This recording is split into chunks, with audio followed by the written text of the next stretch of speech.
قال تعالى وتعالى فذكر الانتفاع الانتفاع والإفادة الاستفادة أنزل تمسك بكتاب الله رسول محمد بهم المغمضات وصحبه ومن صفة من المنتشرين رسول الله محمد وآله وإخوانه من الأنبياء المرسلين من خير الدين بركات المصالح أنوارهم وعلوم الدين وجود الآخرة يقول لي أصول لكم وتمنى المؤمنين وهمنا نبينا محمد صلى الله عليه وسلم ولكن رسول الله أمر محمد صلى الله عليه وسلم صلى الله عليه وسلم الرحمن الرحيم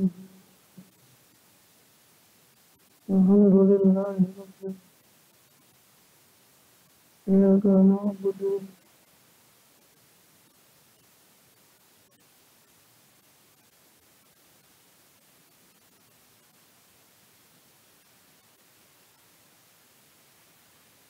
بسم الله الرحمن الرحيم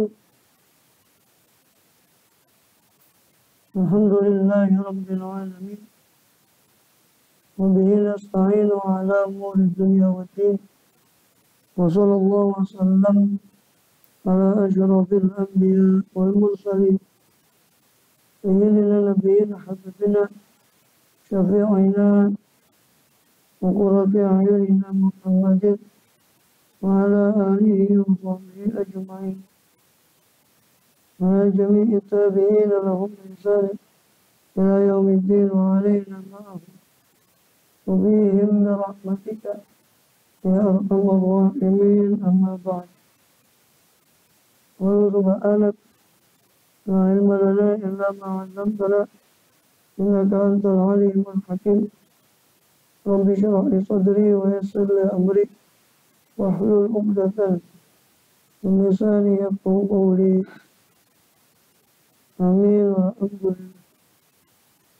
Alhamdulillah Allah SWT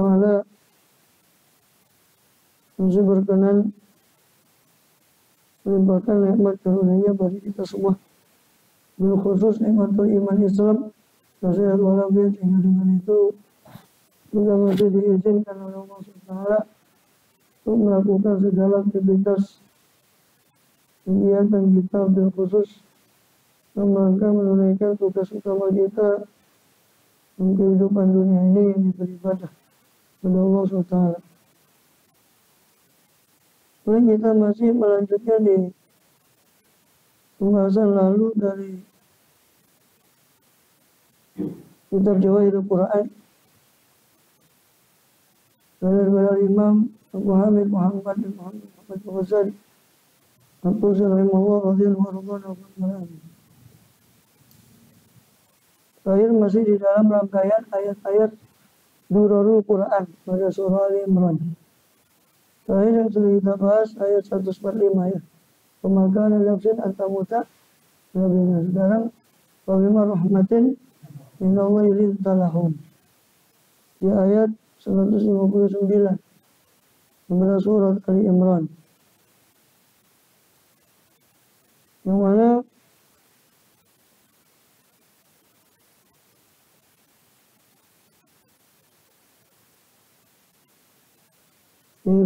sebenarnya Allah SWT pada ayat 159 itu wabima rahmatin minallahi lintalahum, maka berkat rahmat Allah lah engkau ya Muhammad lintalahum, kau bisa berlemah lembut pada mereka. Walaupun tafadhal ghalidhal qalbi,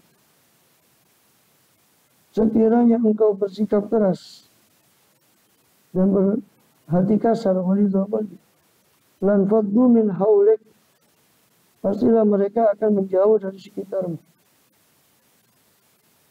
Fa'fu anhum, maka maafkanlah mereka, wastaghfir lahum, dan mintalah ampun untuk mereka, wasyawiru bil amri, dan bermusyawarah dengan urusan mereka, dalam urusan mereka.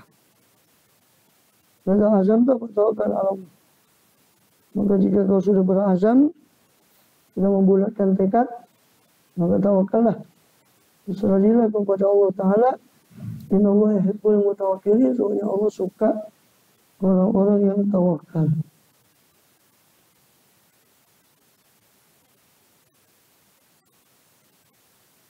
Jadi Allah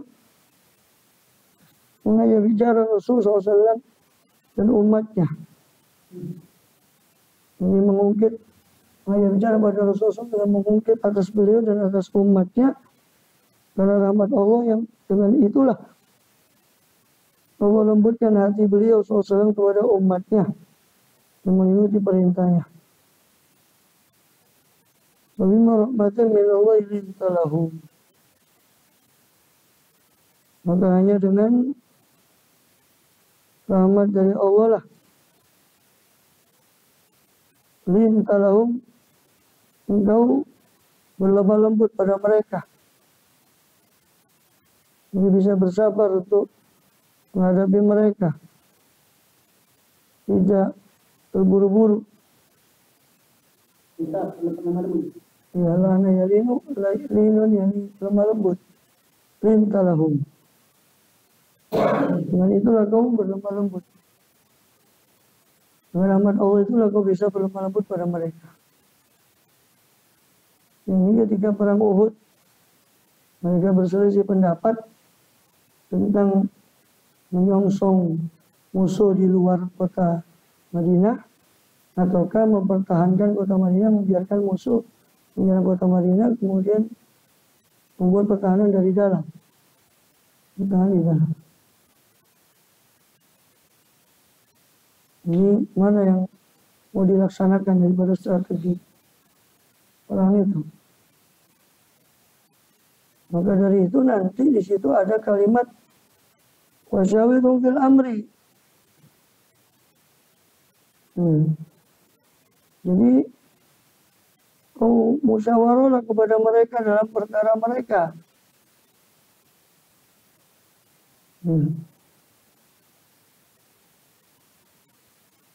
Jadi artinya perkara-perkara yang di situ tidak ada perintah Allah. Itu dituntut musyawarah. Bukan musyawarah seperti orang sekarang. Semua bisa dimusyawarahkan, jadi online. Kalau menguntungkan bolehlah. Umpama. Minuman beralkohol, kalau menguntungkan cukainya bisa jadi pemasukan, tidak apa-apalah. Halom-halom dikit ya. Dan harum jadi halom. Jadi pelat ya. Halom-halom dikit. Bukan itu musyawarah Rasulullah. Yang sudah jelas halal ya halal, yang sudah jelas haram ya haram. Mau musyawarah 1000 kali tidak bisa merubah hukum. Yang Rasul musyawarahkan itu coba dilihat. Bukan jihad atau tidak jihad. Kita jihad apa enggak ya? Enggak, bukan itu. Karena hukum jihad sudah jelas. Untuk apa dimusyawarahkan? Yang Rasul musyawarahkan, kita ini menyongsong musuh di luar, terus keluar kota Madinah, untuk nyongsong musuh di sana, itu katanya kan yang diputuskan kan keluar, akhirnya di Uhud itu kan di perbatasan. Ataukah mempertahankan diri di kota supaya mereka menunggu mereka nyerang. Itu yang dimusyawarahkan, cara perangnya, taktik perangnya, bukan jihadnya yang dimusyawarahkan. Jadi jihad apa enggak ya? Jihad wajib apa enggak ya? Bukan itu yang dimusyawarahkan. Hati-hati. Ini ada nilai Islam. Apa nilai Islamnya? Musyawarah. Musyawarah betul nilai Islam. Tapi musyawarah yang macam mana? Bukan musyawarah mufakat yang dipahami oleh orang kebanyakan yang bisa menghalalkan yang haram dan mengharamkan yang halal. Bukan itu musyawarah yang dimaksud. Hati-hati. Alhamdulillah, akhirnya kamu kalau bisa bicara, berani bicara gitu, kalau menyamakan musyawarah yang seperti itu dengan musyawarah Kanjeng Nabi, hati-hati. Bisa sekufur kalau dia berani menghalalkan yang haram-haramkan yang halal. Ya kan? Jadi bukan itu maksudnya. Orang dalam demokrasi. Demokrasi. Itu. Bukan itu yang dimaksud. Walaupun di dalam bahasa Indonesia kalimat musyawarah juga diserap, tapi bukan dengan makna syar'i. Gitu kan? Musyawarah yang umum. Jadi kaitannya sama itu nanti. Kaitannya dengan kalimat wasyawirhum nanti fil amri itu. Walaupun tafadhal qalil qalbi lam fatu bin aulih, seandainya engkau berkeras hati, bersifat kasar, buruk akhlak atau sedikit sabarmu untuk menghadapi mereka. Ini seperti perdebatan mereka dalam hal masalah menyongsong atau tidak. Itu kan sempat terjadi perselisihan antara sahabat. Rasul sabar. Rasul bisa sabar menghadapi mereka itu dengan rahmat dari Allah. Rasul bisa sabar menghadapi mereka itu. Wadhun walidul qalbi, keras hati, dan fadhu min hawalik, pasti mereka akan lari, akan berpencar dari sekitarmu, akan menjauh dari engkau. Tafarruqu fa'fu anhum, maka maafkanlah mereka atas apa yang mereka lakukan waktu di perang Uhud itu. Wastaghfirlahumullah, wastaghfirlahum, minta ampunkan untuk mereka. Ya mereka orang mukmin yang ini kan masalah tadi sudah saya bilang bahwa ini masalah perang Uhud. Maka mereka ini maksudnya umat beliau SAW yang sering kadang-kadang terjadi perselisihan. Seperti juga menjelang Uhud itu kan ceritanya kan antum baca di sirah itu kan berselisih. Ini bilang ayo keluar, ini bilang macam-macam keluar. Rasul untungnya sabar, makanya Allah puji. Dengan rahmat dari Allah kau bisa lintah, kau bisa berlemah lembut untuk menghadapi sikap mereka itu. Belum lagi di Uhud waktu Rasul ditinggal sendirian karena serangan yang mendadak yang seharusnya menang, kemudian tiba-tiba mendapat pukulan balik dari orang musyrikin, sehingga Rasul ramanya dengan berapa sahabat ketika itu. Cuma 14 atau berapa sahabat yang lain lari karena serangan balik. Karena turunnya orang yang di Jabal Rumat itu kan. Yang Rasul bilang jangan turun, kami menang atau tidak menang, tetap kamu di sini. Ya dia lupa, mereka turun. Dan itu kan pelajaran. Menyalahi perintah Rasul itu akan berakibat itu tadi. Padahal Rasul masih sugeng, masih hidup. Rasulullah SAW masih segar bugar di tengah mereka. Mereka menyalahi perintah Rasul, langsung Allah kasih pelajaran, akibatnya mereka mengalami kekalahan di Uhud gara-gara nyulayani menyalahi perintah Rasulullah. Padahal Rasul itu masih hidup. Iya, rumat ini bermakna romi, rumatun, qadi, kudotun, jabal rumah. Ya, itu kan sebutan aja karena jabal itu dipakai untuk para rumah, ya hanya terkenalnya lah jabal rumah sampai sekarang. Jabal apa? Jabal rumah, bukan jabal. Kalau sini kan jabal itu tinggi kalau Jawa. Di sana ada gundukan tanah itu yang disebut jabal. Yang digambarkan jabal Semeru. Lain konsep jabal di sana sama jabal di sini. Ya, gunung. Lintahum, kau bisa lemah lembut dengan mereka itu karena rahmat dari Allah. Seandainya coba seandainya kau keras hati, kau berkata kasar pada mereka, keras, pasti mereka akan lari. Maka minta ampunlah untuk mereka. Kalaupun ada kesalahan, ya sudah minta ampun saja untuk mereka. Semuanya mereka itu juga manusia, pasti ada kesalahan. Wasyawirhum fil amri, musyawarah dengan mereka dalam urusan mereka. Jadi keluarkanlah syawir, ini istikhrajul ara, keluarkanlah pendapat mereka dengan musyawarah.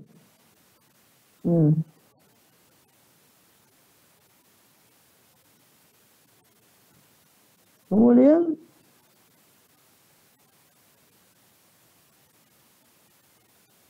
di sini para ulama berbeda pendapat tentang apa suatu makna atau arti yang karenanya Rasulullah memerintahkan Rasul Sallallahu Alaihi Wasallam untuk bermusyawarah dengan kesempurnaan akal beliau Sallallahu Alaihi Wasallam, dengan kebijaksanaan beliau Sallallahu Alaihi Wasallam, dengan turunnya wahyu kepada beliau dari Allah kepada beliau Sallallahu Alaihi Wasallam. dengan wajibnya semua umatnya untuk taat kepada beliau sallallahu alaihi wasallam, baik mereka suka atau tidak suka. Kalau Rasul memerintahkan sesuatu wajib taat. Tapi kok di sini disuruh musyawarah, padahal beliau kedudukannya demikian. Maka ada yang mengatakan bahwa ini khusus perkara-perkara yang Allah tidak langsung memberi perintah, itu yang dimusyawarahkan, yang Allah tidak suruh. Seperti saya sudah singgung tadi, tidak ada Rasul memusyawarahkan yang halal, yang haram, terus yang wajib terus dimusyawarahkan. Tidak ada. Yang dimusyawarahkan itu sesuatu yang Allah tidak turunkan perintah di situ, itu dimusyawarahkan. Jadi gimana perangnya nih, ke sana atau di sini? Itu siasat, itu dimusyawarahkan oleh beliau. Seperti yang sudah kita singgung tadi. Kemudian mereka mengatakan itu tadi, mereka musyawarah diskusi dengan Rasul tentang bagaimana cara menyongsong musuh dalam peperangan itu. Atau sebagai lagi mengatakan bahwa beliau SAW Allah perintahkan untuk musyawarah untuk menghibur hati, membesarkan hati para sahabat sehingga mereka diajak urut rembuk, supaya mereka merasa Rasul merasa nyaman hati mereka dengan Rasul SAW. Dan itu lebih bisa menarik simpati mereka. Ya. Kalau dalam ilmu manajemen, ya, pengambilan keputusan itu kalau diikutkan orang banyak, itu nanti bisa lebih apa? Nah, jadi artinya mereka sama-sama tanggung jawab, tidak ada yang melempar tanggung jawab. Tapi kalau diputuskan satu orang, yang lain harus ikut. Hanya terjadi sesuatu, mereka akan jadikan salah kamu yang memutuskan. Nah, ketika keputusan yang bersama, tidak bisa nyalakan siapa. Itu keputusan bersama. Ya, manajemen kepemimpinan bukan manajemen konflik. Iya, ada namanya cabang ilmu itu namanya manajemen konflik. Gimana cara memanage konflik dan menjadikan konflik sebagai, kadang di manajemen konflik itu kadang harus dibuat supaya melahirkan sesuatu ya. Kemudian dikatakan apa? Jadi Allah SWT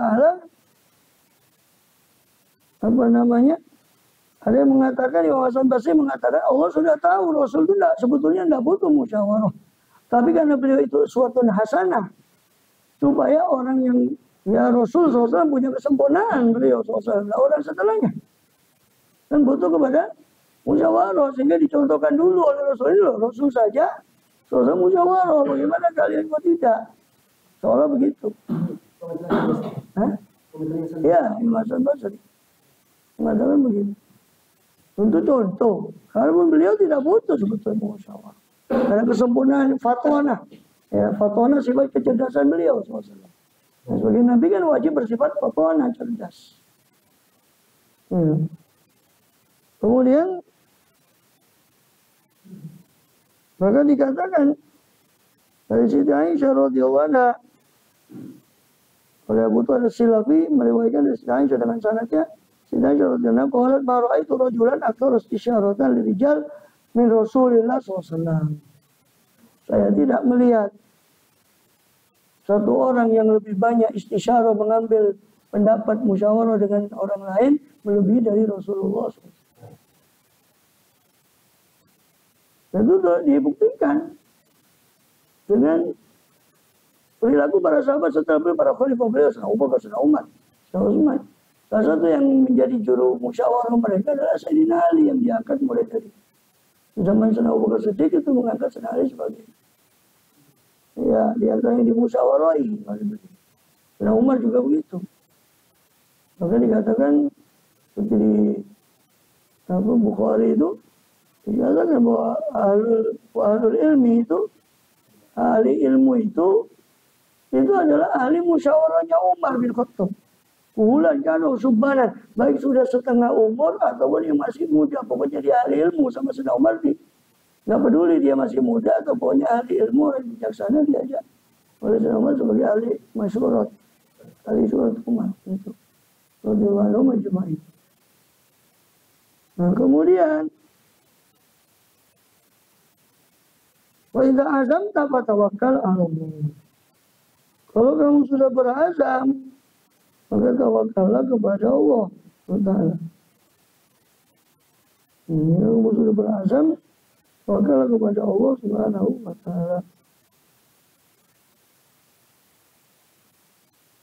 Kemudian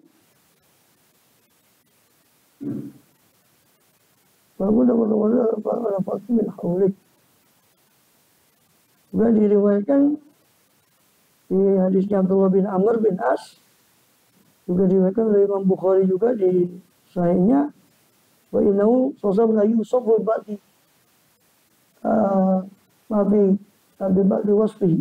Di kutubil Quran dikatakan di bagian Rasulullah itu pernah disifati di kitab-kitab terdahulu tentang Abdullah bin Amr bin As. Kedua annahu laisa bifadlin walau falizin. Jadi sifat beliau di kitab terdahulu adalah beliau itu bukan seorang yang kasar dan keras hati. Wala sokhabin bil aswaq, beliau juga bukan orang yang suka berteriak-teriak di pasar.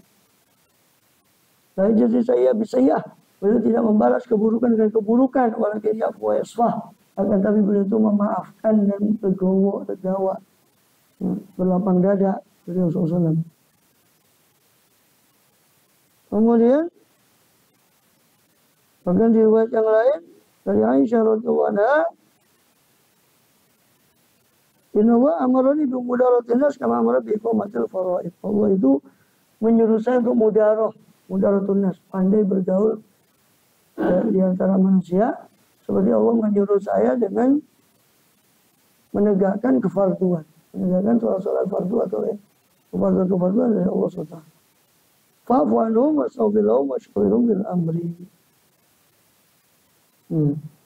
Begitu Rasulullah tidak bisa jelaskan, beliau itu musyawarah untuk menghibur, membesarkan hati para sahabatnya sehingga mereka merasa ikut diajak untuk mengambil keputusan, untuk masuk kebijakan beliau SAW.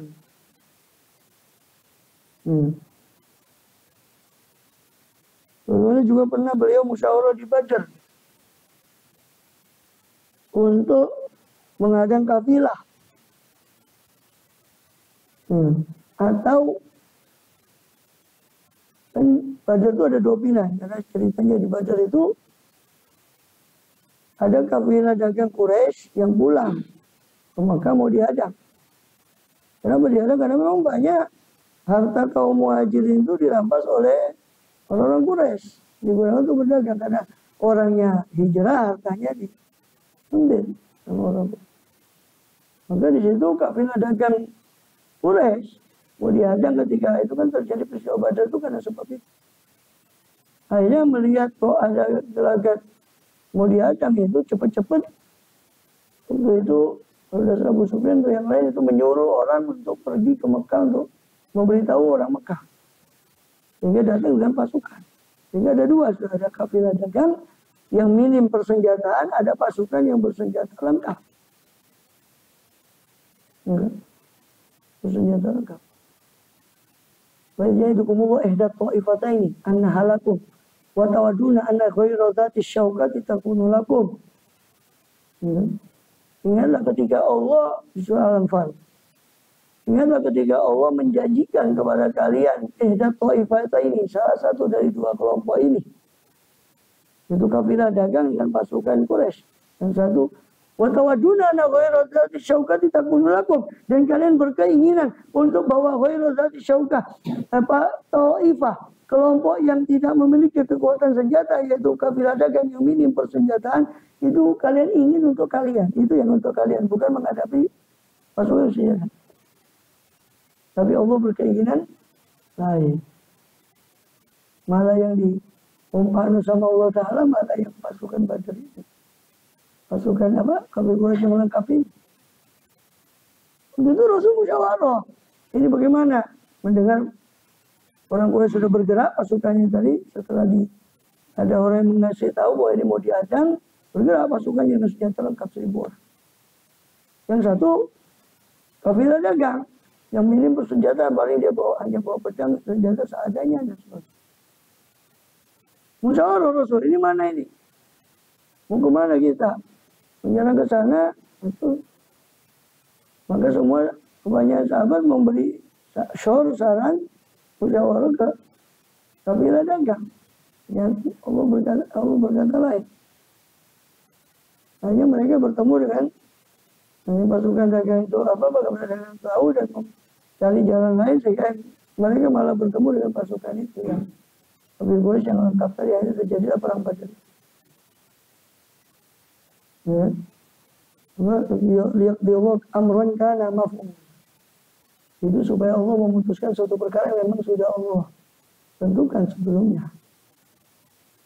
Tapi Rasul tetap mengajak musyawarah mereka. Musyawarah ketika Badar itu. Dan sahabat mengatakan, ya Rasulullah, istarota bina ardul bahar, lakot panah. Ya Rasulullah, seandainya kami disuruh nyebrang laut, karena perintah jenengan, kami ikut. Kata sahabat-sahabat. Rasulullah bina barkil ghimat, lasina ma'am. Seandainya kamu mengajak kami jalan ke Barkul Ghimat, tempat yang jauh ke arah Habasyah, kami akan jalan ke sana. Kata sahabat, kami tidak akan mengatakan seperti yang dikatakan oleh kaum Musa kepada Musa, idhab anta wa rabbuka faqatilah. Pergilah kau wahai Musa beserta Tuhanmu dan berperanglah kalian berdua. Inna hahuna qaidun, sesungguhnya kami akan duduk-duduk di sini. Hah? Iya kan Nabi Musa kan gitu. Pada umatnya udah. Kami kata sahabat, kami tidak akan mengatakan seperti yang dikatakan oleh kaum Musa kepada Musa. Tidak bantah rabbuka faqatilah wa itu. Tapi walakin naqulu, tapi kami berkata, idhab fanahnu ma'aka. Pergilah kau ya Rasul, kami akan bersamamu wa baina yadaika wa an yaminika wa an shimalika muqatilun. Kami akan ikut berperang bersamamu, di belakangmu, di hadapanmu, sebelah kananmu dan sebelah kiri. Itu para sahabat. Radhiyallahu anhum ajma'in.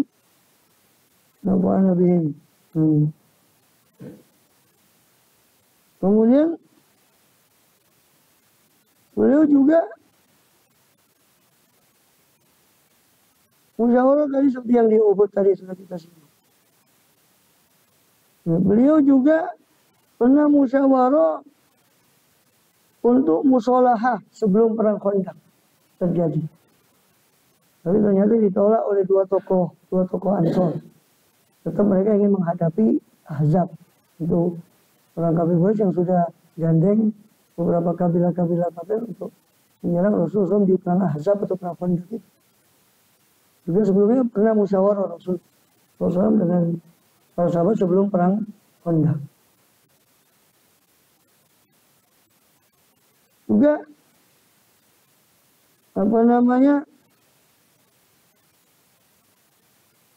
ketika perang Hudaybiyah, perjanjian Hudaybiyah, Rasul juga pernah musyawarah. Karena dihadang, apa kita serang saja. Kata Abu Bakar dan bagian sahabat, sudah kita siap sama jenengan ya Rasul. Ini siap.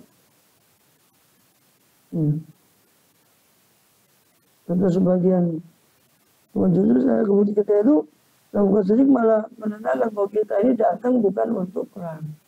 Hudaybiyah itu kan ceritanya beliau ingin umroh. Karena baru turun di tahun ke-5 atau tahun ke-6 Hijrah, itu baru turun perintah untuk haji dan umroh. Maka beliau ketika tahun ke-6 Hudaybiyah itu kan tahun ke-6 Hijrah, beliau keluar dengan bersama banyak orang itu bukan untuk perang, untuk umroh. Tapi mereka menyangka loh, kok Muhammad ini bawa pasukan banyak. Hanya dihadang di Hudaybiyah, terjadilah perjanjian Hudaybiyah. Itu Rasul musyawarah, gimana kita ini? Dihadang begini. Apa kita mau lawan, apa kita perjanjian? Nah, banyak sahabat yang mempersilahkan kalau kamu dengan bikin perang, kita siap. Terus Abu Bakar bilang, enggak, kita datang bukan untuk perang, kita datang untuk umrahnya. Rasul lebih condong pada musyawarah seperti itu, saran seperti itu. Sehingga aja terjadilah ujungnya perjanjian Hudaybiyah itu. Yang kita kenal. Kemudian juga ketika terjadi qassatul ifki, Rasulullah juga musyawarah. Tuduhan pada Siti Aisyah. Radhiyallahu anha. Musyawarah. Kemudian sahabat. Dan apa sikap yang harus beliau ambil sebetulnya? Itu bagaimana? Kemudian dan banyak beberapa perkara yang beliau juga musyawarah tentang itu. Kemudian Faiza azam tak tawakkal 'ala Allah. Kalau kamu sudah berazam, bertekad bulat, ini setelah musyawarah itu kamu sudah berazam memutuskan salah satu di antara hasil itu, kamu sudah tekad untuk memutuskan salah satu, sudah tawakallah kepada Allah. Yang penting kamu sudah ikhtiar untuk musyawarah, kamu tentukan satu pendapat, sudah tawakal pada Allah. Maka dikatakan mustasyar mu'taman. Orang yang dimusyawarah itu adalah orang yang berarti diberi amanat. Dengan orang musyawarah kepada dia, berarti orang itu percaya kepada dia untuk memberikan suatu pendapat. Makanya dikatakan mustasyar mu'taman. Orang yang musyawarah itu memegang amanat dari orang yang mengajak musyawarah kepada dia. Kemudian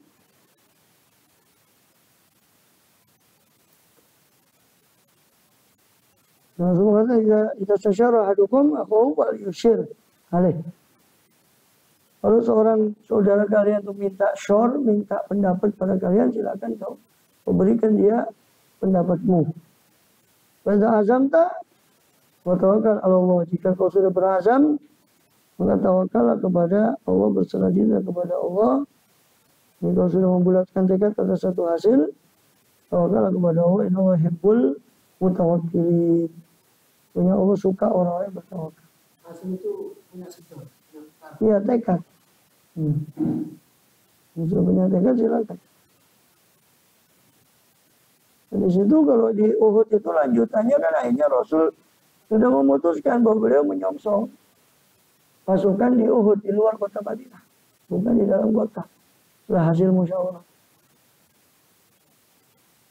Setelah musyawarah beliau masuk ke dalam rumah beliau pakai pakaian peperangan, pakaian perang, kopi perang dan sebagainya. Keluar beliau SAW. Baru tadi itu menyesal yang ngasih usul untuk keluar itu, menyesali pendapatnya.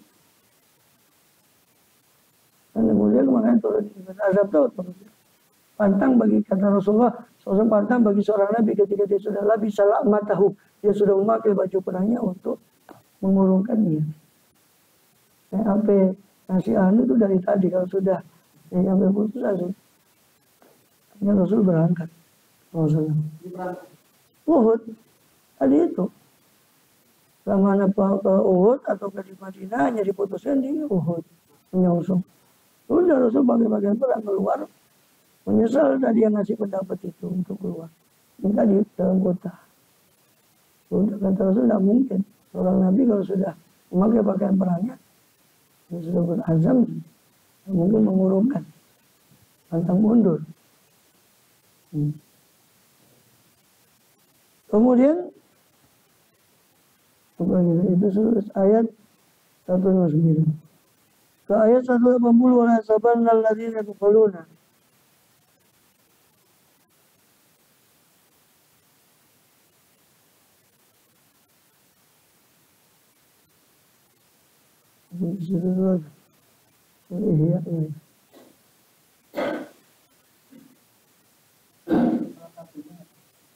Hah?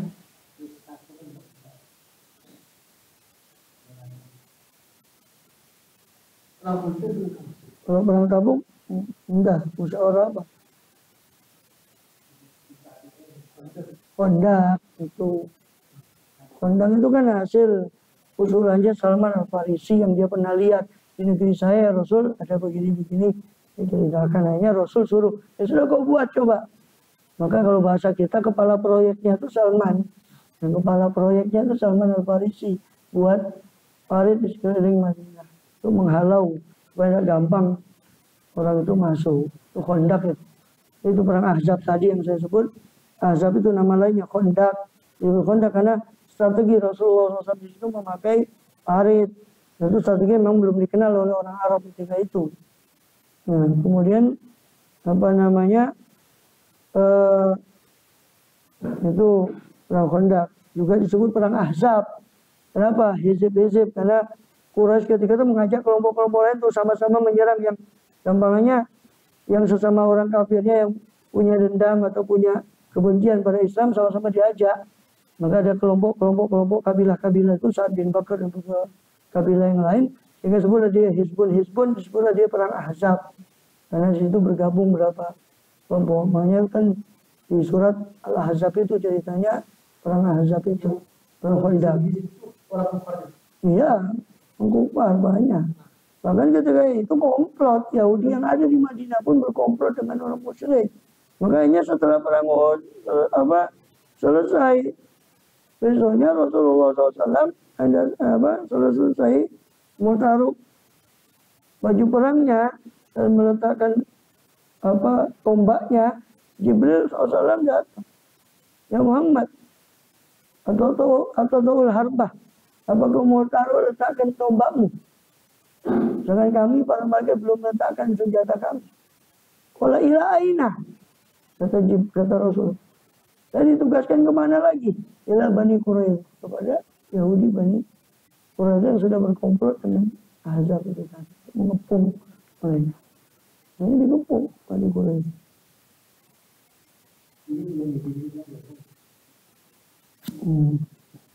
Bukan. Itu hizib Quran, itu disebut hizib Quran karena kelompok. Hizbun itu kan hanya kelompok, partai kelompok itu hizib. Hizib Quran itu karena baca beberapa ayat, kumpulan ayat. Ada hizib Nawawi itu karena dikumpulkan beberapa ayat di situ untuk dibaca, maka sebutnya dia hizib. Hizib itu apa? Tak nyambung. Jaka sembung. Tak nyambung. Sembung makan pagi. Iya.